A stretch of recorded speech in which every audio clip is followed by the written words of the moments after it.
everybody, and welcome back to another episode of the Astrology Magic Podcast, where we talk about how to use the astrology in practical ways so you can create magic in your life. And we are in a super magical portal right now. So basically, shit's about to pop off. And you might be feeling it. You might be feeling it build. You might have been feeling for a better part of the last couple months that big things are shifting in your life, and not just in your life, but in life around you, the world around you. Maybe you're connecting to people differently. Maybe you're connecting to your day-to-day differently, your work. Maybe you're connecting to yourself differently, your own mind, how you go about thinking through things, how you go about taking action in your life. It could all feel up for grabs. It could all feel different. It could feel like you're lost while at the same time you're finding yourself.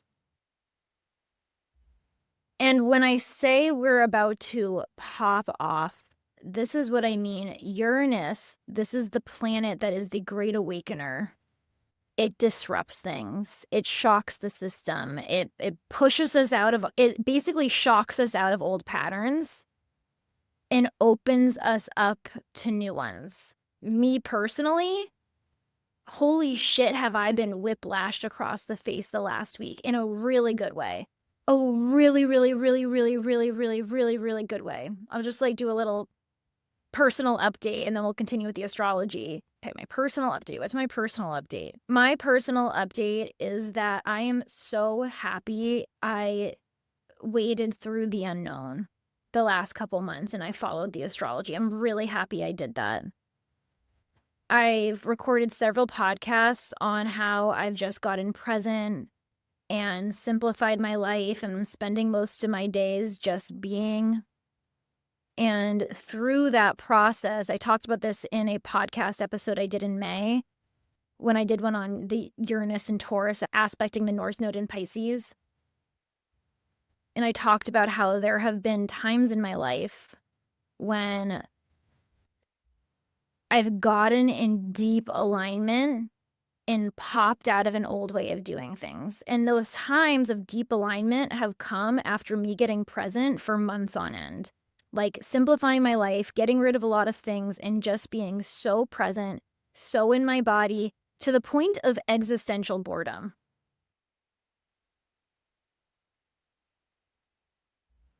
And so in May, I was in that process, but I've continued this process. And through this process, this past week, my life popped off. The direction came, it realigned.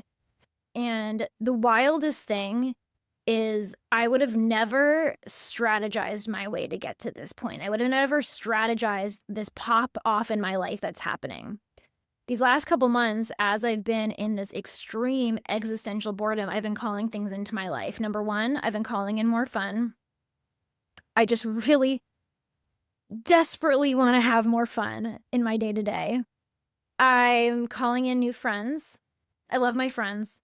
If you're listening to this, friends, I still fucking love you. I'm just calling in friends local to me. Like, all my friends are all over the country and I visit a lot of them and they're fucking awesome, but I want friends right here, right where I live, that I can have girls' nights with, and I just want that so badly. Number three, I want my business to feel like a complete extension of the highest joy of who I am. And so this is the wild part. Okay, I've been marketing my business online for 5 years now. And I've tried other ways to market my business. I've gone to networking events. You know, I attend a lot of events around the country. I've gone to a bunch of workshops. I've gone to retreats.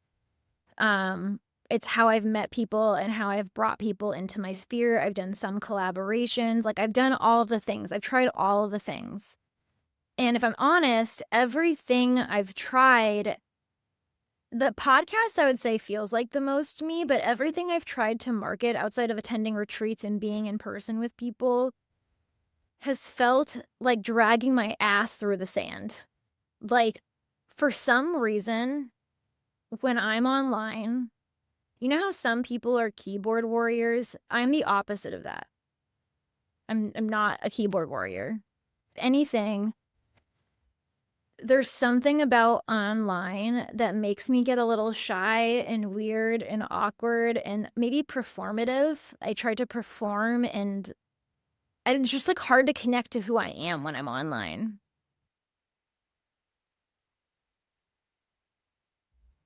I've done it again and again and again, and I've gotten a little bit better, but it just has never felt exactly right.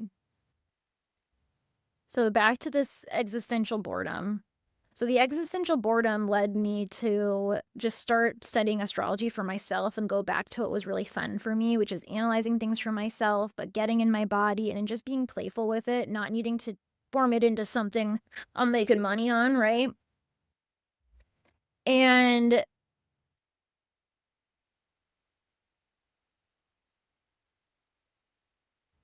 through going through that process unlocking, because I got really present and bored, what ended up happening was the other day I was talking to my friend Crystal about human design, and she's recently really gotten into human design. I actually started reading human design charts when I first became a reader. I didn't start with astrology. I was a human design reader, and it evolved into me becoming an astrologer, and then I just decided I liked astrology more. But I still dabble in human design here and there. And in my human design chart, I have external markets is my ideal environment. And for the longest time, I just did not resonate with it. I was like, what do you mean markets? I don't like to be in a stock market. I don't like to be around crowds of people all the time. Like when I go to a music festival, and I go to a lot of them, I'm usually talkative and good the first day, but because I'm so sensitive to having so many people around me, by the second, third, and the rest of the week, I tend to get a little bit more quiet, and tend to be more of an observer, and I just dance and kind of go into my own world because it's just too much. Everyone around me is too much. So I've never completely resonated with it. But when I was talking to my friend Crystal, I was telling her how it's the one part of my chart I don't really resonate with. And she said, well, what if you reflected on your life and thought of where it does resonate? So I started reflecting on my life, and I started reflecting on every job I've had. I'm a person who's always made friends, like, or gotten a partner from a job or a work or something where we're all together being of service. I guess we're in a market, right? Like when I worked at the cannabis dispensary, I thrived, especially when I was in the retail section, and I was talking to people about cannabis because I got to talk about my passion all day, which at the time was cannabis.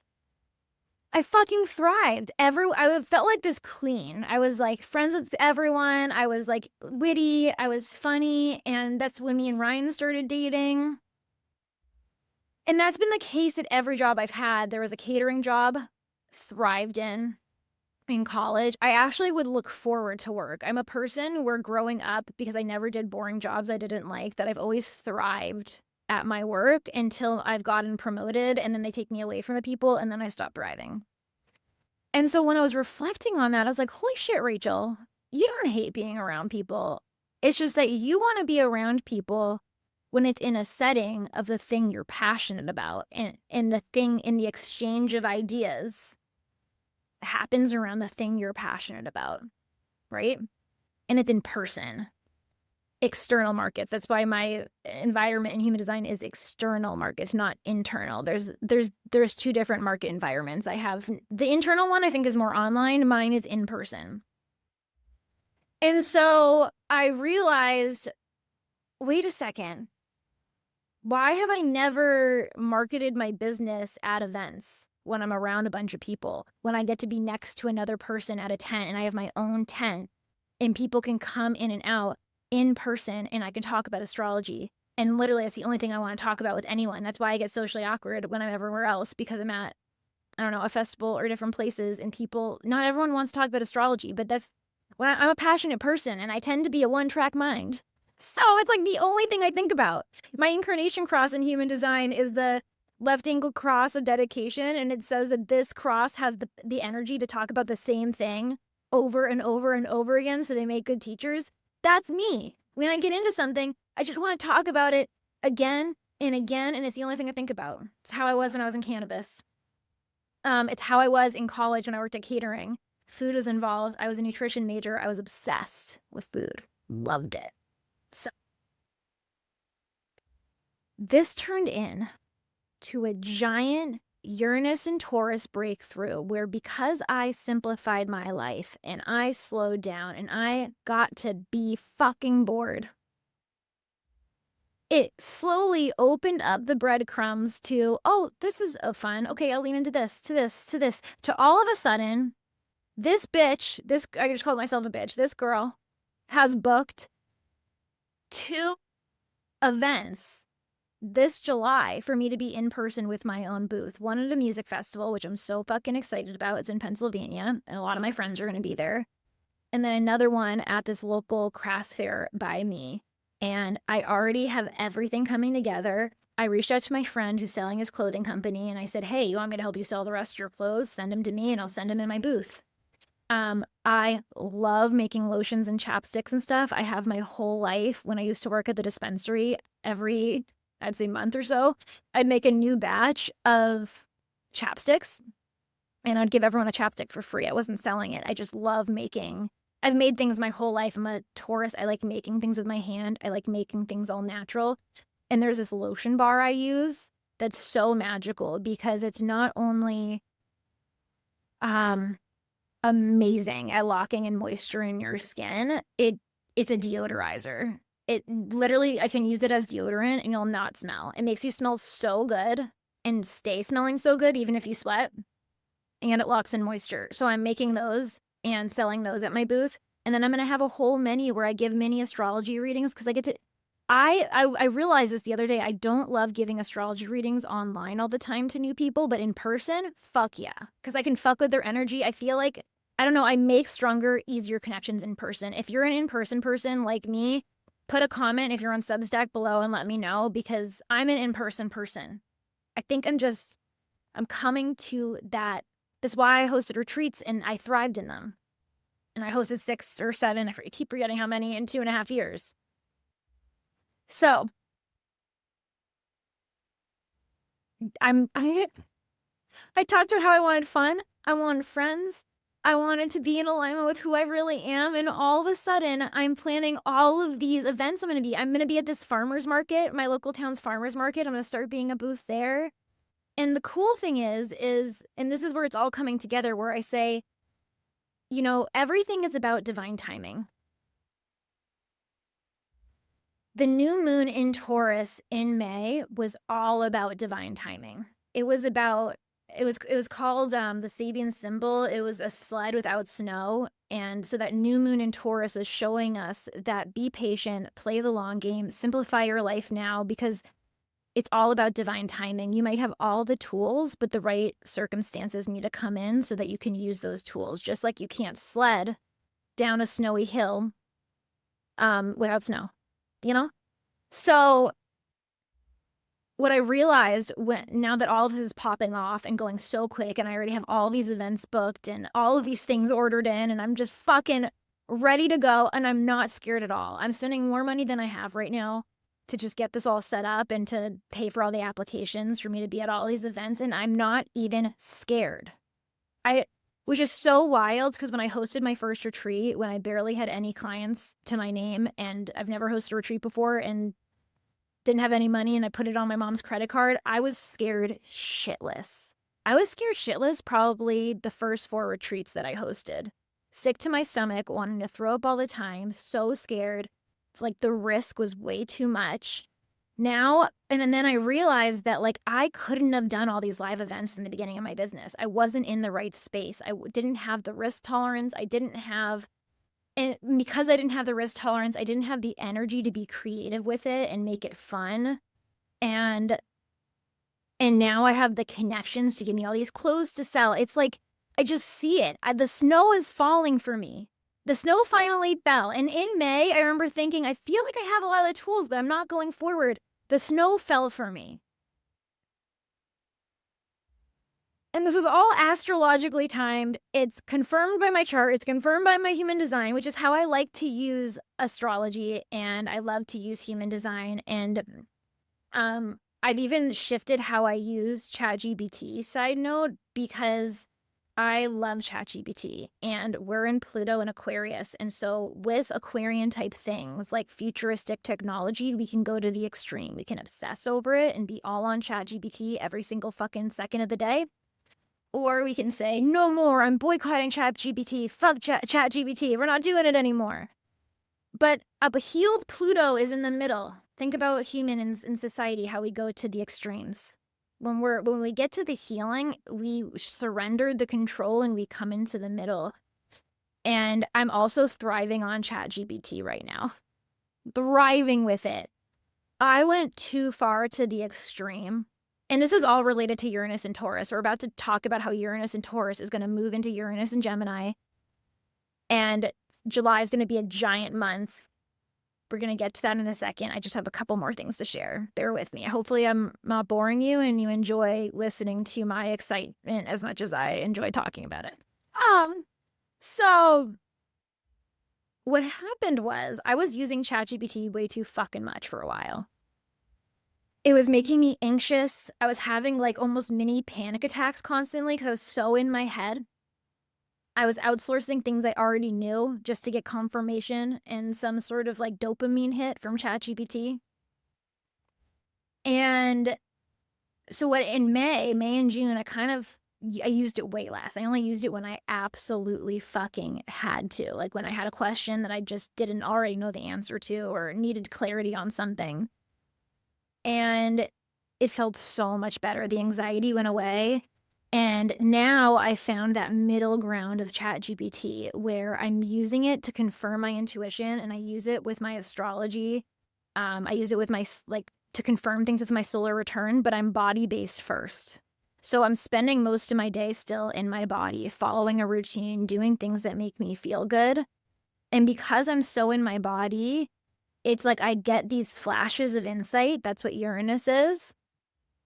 Of what's in alignment with my values. Because right now Uranus is at the 29th degree. It's at the final go big or go home degree. And through staying, and what it's doing for everyone is it's teaching you that your body is the wisdom. Your body is what grounds you to what you value. Your body is what's going to give you these awakenings right now, not your mind. And so it's like Uranus is like, please, please, please get into your body right now because next month it's about to move into Gemini and these are awakenings of the mind. And so the more you get into your body right now, the more your mind will awaken next month. It's exactly the process I just described to you. I was so in my body, and now I'm having these flashes of awakening insights that are so grounded. That's the thing is body-based insights, which of healed Virgo is body-mind coherence. Unhealed Virgo is problem solving with the mind and feeling ungrounded and doing a bunch of things and never feeling like you're moving forward and staying in the same loops. That's ungrounded Virgo, unhealed Virgo. Remember, Virgo's on the south node. We're shedding toxic Virgo patterns. And so really the goal right now is how deep can you get in your body? And I know it feels like the unknown, but it's through connecting to the body, through simplifying your life, through slowing down, through getting into the unknown that you'll have these awakenings in your values and what's really in alignment with you to your core. And that stuff is the stuff that lasts long term. It's not the stuff you're reacting to because you got a good idea with your mind and then poop, it dissipated away again. So this leads me to the fact that I just wanted to describe what was going on with me so you could maybe reflect on your own life.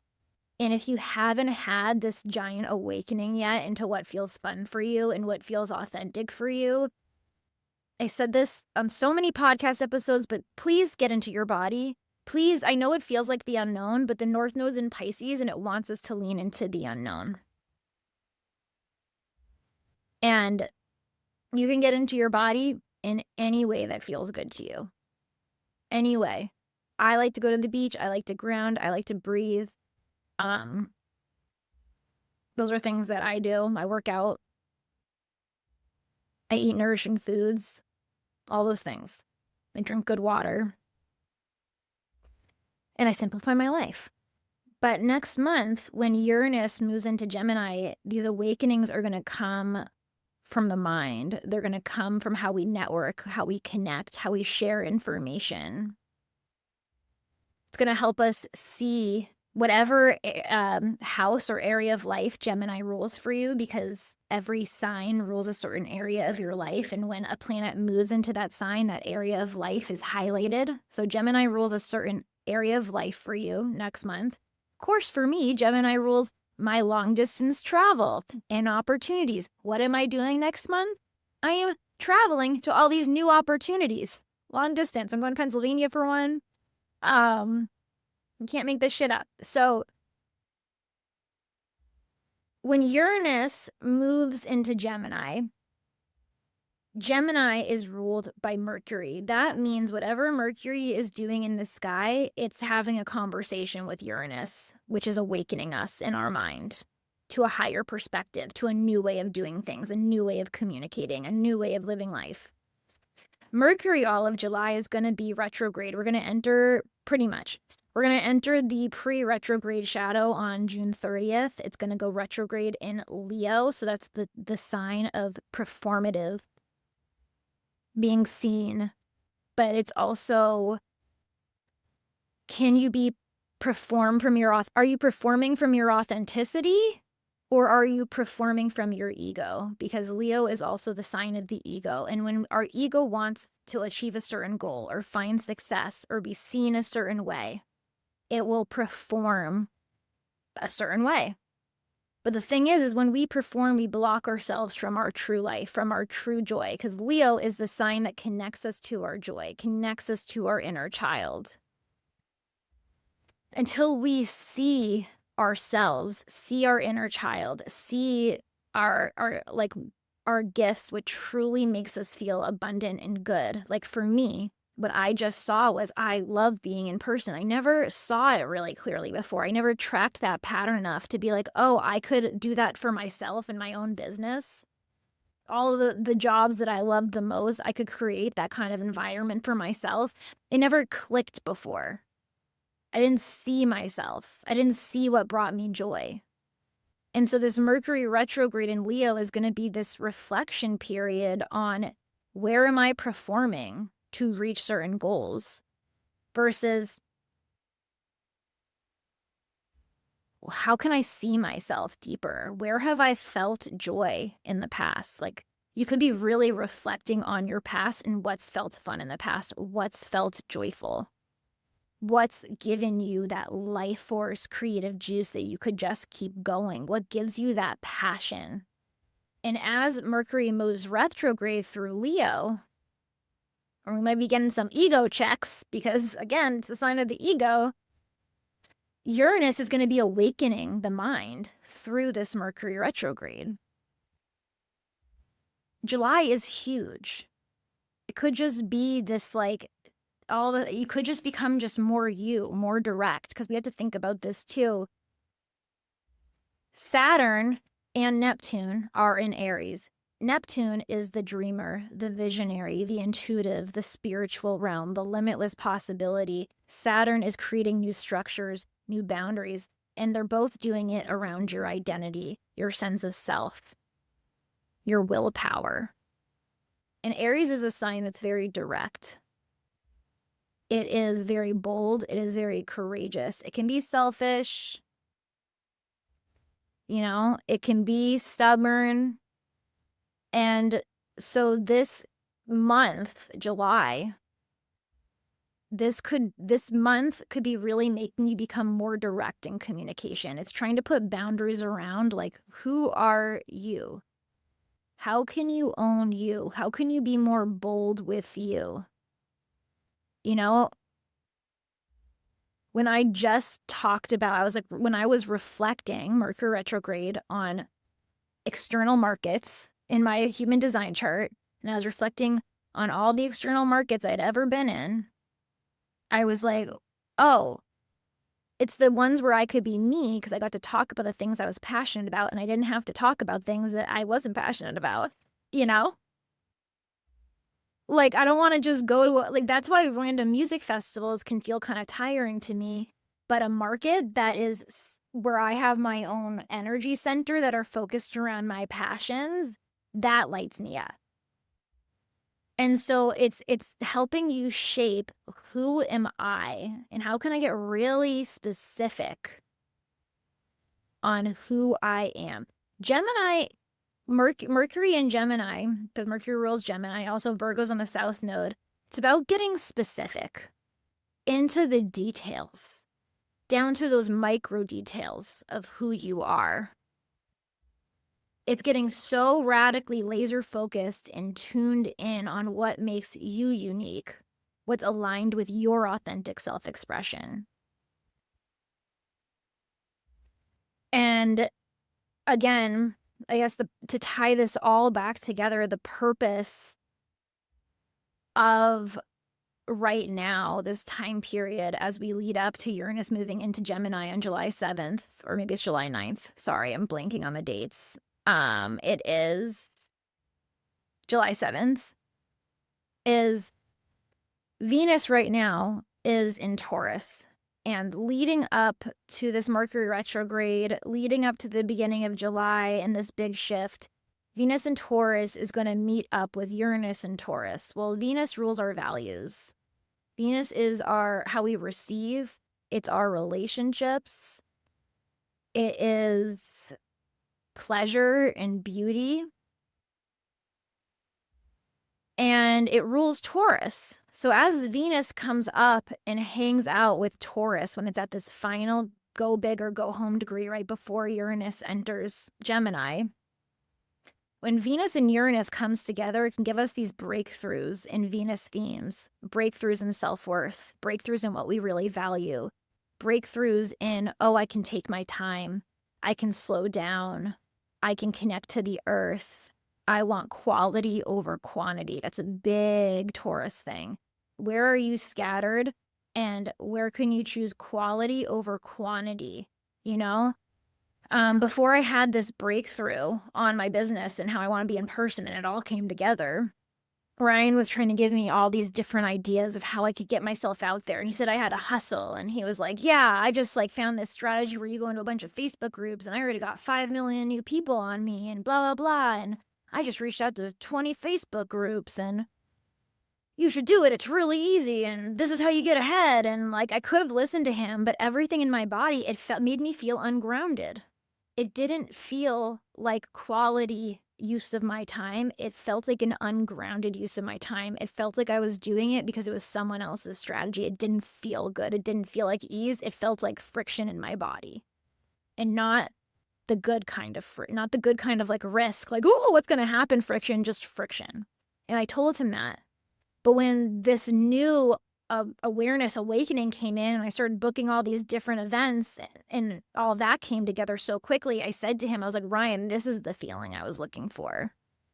It was the quality over quantity. I don't need to do 1,000 different marketing tactics that 1,000 different people said. I wanted to hone in on what felt like ease to me, because the passion is so big in me over being in person and the idea of creating that and going to all these events that it feels like ease as much as it's risk, because I'm taking a lot of risk, spending a lot of money. It's like risk. It's a new part of my life, a new thing I'm doing. Change, you know? It feels smooth. It feels like a smooth path forward. It's about the quality over quantity. I had to get that detailed by creating that much space in my life to get clear on what's really solidly in alignment with me. And it didn't come through my mind. And that's in Venus being with Uranus and Taurus at its final degrees as we go through the end of June. Taurus is the sign of sensuality, of the body, of the things we can touch. It's more kinesthetic. It's a kinesthetic learner. It's not a thinking. It's not like it wants to touch things, right? So it's about in-person type things, in the body type things. And So yeah, you'll be having your awakenings around that, seeing that from a higher perspective, seeing a new way to navigate your life in your day to day.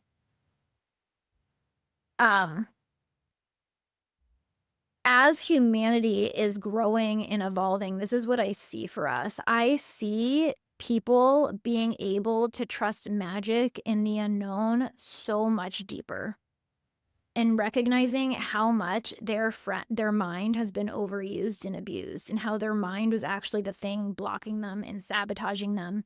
Like, that was the case in my own life. That's why I'm saying this. So resonate or not, this is true for me, is that my mind was always my enemy. And I thought it was my friend. I thought the more I thought through things, the more I edited things, the more I controlled things, my life would work out. But really, it's been the simplifying, the slowing down, allowing my true mind-body coherence to come in. And then the knowing comes through. It's a real knowing that is solid. And I believe that's how humans are going to be evolving over these next 20 years. We're going to come into our higher mind through slowing down, through connecting to our body, through not needing to think our way towards everything, but allowing like more body-based living. And that's important because as we merge with technology, we're giving all that mind stuff to technology. And we can come into the highest vibration of working with technology the more we stay in our intuition, we clear out our mind, we let technology do thinking, and then we connect our intuition to the technology.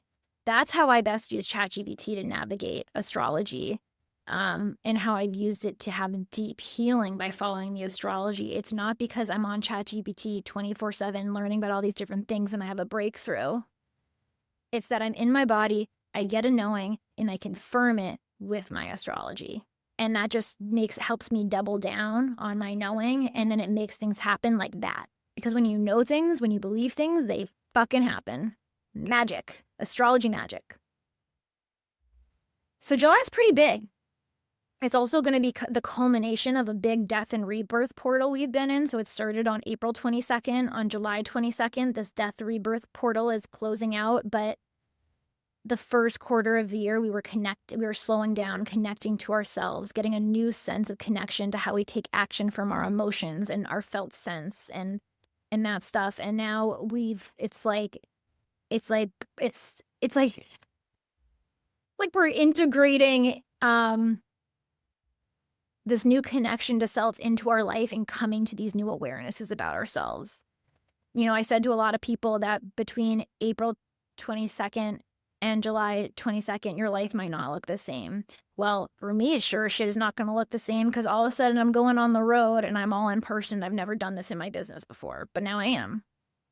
So this is possible for you too, especially when you slow down, get into your body, and then I like to use astrology to confirm my intuition. Okay, if this episode resonates with you, you will love higher self healing codes. Go check that out. If you get it before July 1st, you get the Solar Return Magic Accelerator for free with the higher self healing codes. And then I'll also put my website and my other offerings down below. I'm really excited to hear what happens for you by the end of July. Can you please keep me posted? This episode is posted on Substack, and you can put comments below. You can share with me your awakenings. You can share with everyone, so everyone can see everyone popping off, and we can celebrate together, and we can see the magic happening in real time, because it's so fucking cool and fun. Sound good? All right, I'll see you on the next episode. Love you. Mwah.